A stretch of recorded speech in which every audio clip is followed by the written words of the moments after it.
शांति। आज 8 दिसंबर 2021 प्यारे बाप दादा की मुरली का सार और उस पर चिंतन हम सभी करते हैं।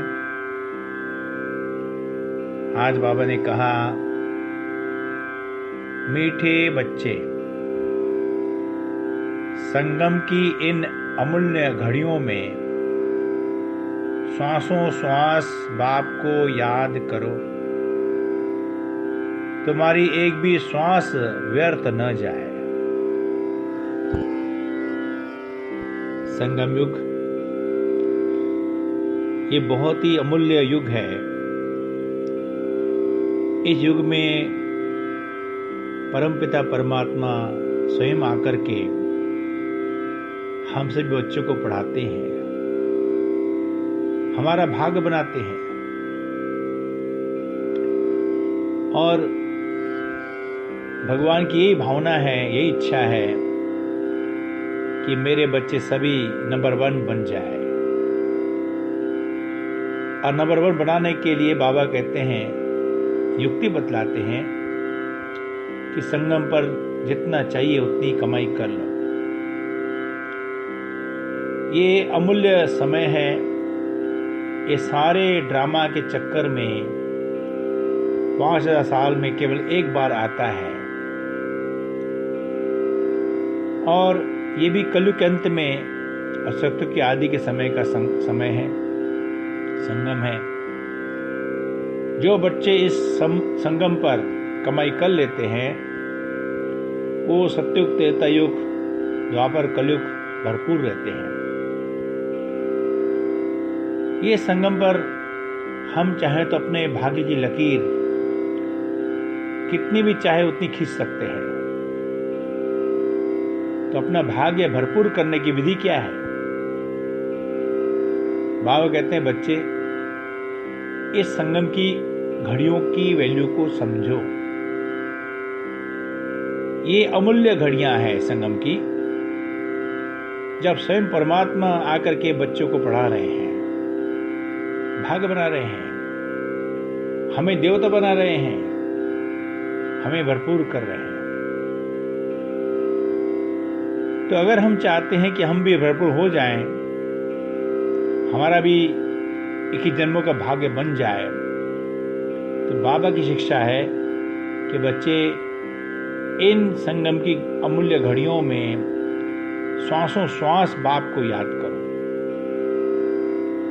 माना एक सांस चलती है, बाबा की याद रहे। हर एक सांस में बाबा बाबा बाबा बाबा और बाबा ही रहे। जो बच्चे ये निरंतर अभ्यास कर लेते हैं उनका भाग्य बन जाता है। तो ये समय है भाग्य बनाने का।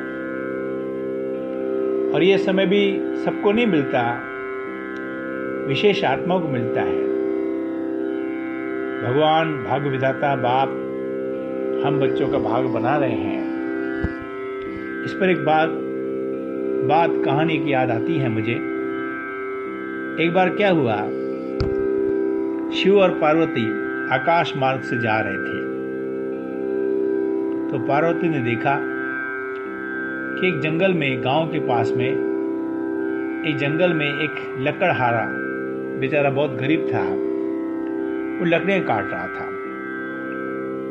शरीर पर वस्त्र भी नहीं थे, बड़ी मेहनत से लकड़ियां काट रहा था। और पार्वती माँ है ना, तो माँ का दिल पसीज गया और उसने भगवान से कहा, प्रभु देखो ये गरीब लकड़हारा कितना गरीब है, आप इसको कुछ दे दो।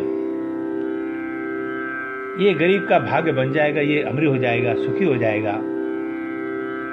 तो भगवान ने देखा, कहा, मुस्कुरा के कहा, देवी इसके भाग्य में नहीं है। तो पार्वती बोली, ऐसे कैसे भाग्य नहीं? आप स्वयं भाग्य विधाता हैं, आप चाहे तो उससे सेकंड में भाग्य बना सकते हैं, क्या बड़ी बात है। आप बना दो। तो भगवान ने फिर कहा, नहीं पार्वती, इसके भाग्य में नहीं है। अब पार्वती जिद करने लगी, नहीं प्रभु, आप उसका भाग बनाओ। तो भगवान ने कहा, तो मैं तो नहीं बना सकता हूं, तुम बना सकते हो, भले बना दो। तो पार्वती ने कहा, ठीक है, मैं बना देती हूं। उसने ऐसा हाथ घुमाया, हाथ में एक हीरो की पोटली आ गई, हीरे जवाहरात की एक गठरी आ गई। और पार्वती ने क्या किया, वो गठरी उसके रास्ते पर फेंक दी। इतने में लकड़हारे की लकड़ियां काटना पूरी हो गई। वो लकड़ियां बांध करके चलने लगा गांव की तरफ। और ऊपर से पार्वती और शिव दोनों देख रहे हैं। पार्वती सोच रही थी कि ये जैसे रास्ते पर जाएगा उसे पोटली मिल जाएगी, ये गठरी मिल जाएगी तो धनवान हो जाएगा, बड़ा खुश होगा। अब उसी समय उस लकड़हारे को संकल्प आया, गठरी पास आ रही है और उसे अचानक संकल्प आ गया, अरे अंधे कैसे चलते होंगे, दुनिया में बहुत लोग अंधे हैं, बेचारे चलते कैसे होंगे। तो सोचता है कि चलो मैं आज आंखें बंद करके देखता हूं कि कैसे अंधे चलते हैं। और क्या हुआ, उसने आंखें बंद कर ली और वो पोटली, वो गठरी पीछे छूट गई। भगवान ने कहा, मुस्कुरा के कहा, देखा पार्वती, मैंने कहा था ना किसी भाग्य में नहीं है। आज हम सभी का भाग्य भी महान बन रहा है, स्वयं परमात्मा हमारा भाग्य बना रहे हैं। तो क्यों न हम अपने श्वास श्वास को परमात्मा की याद में, ईश्वर के कार्य में सफल करें, अपने तन से, मन से, धन से अपना भाग्य बनाएं। इसी बात को लेकर आज प्यारे बाप दादा ने हम बच्चों को शिक्षा दी है कि बच्चे संगम की इन अनमूल्य घड़ियों में श्वासों श्वास बाबा को याद करो, तुम्हारी एक भी श्वास कभी व्यर्थ न जाए। अच्छा।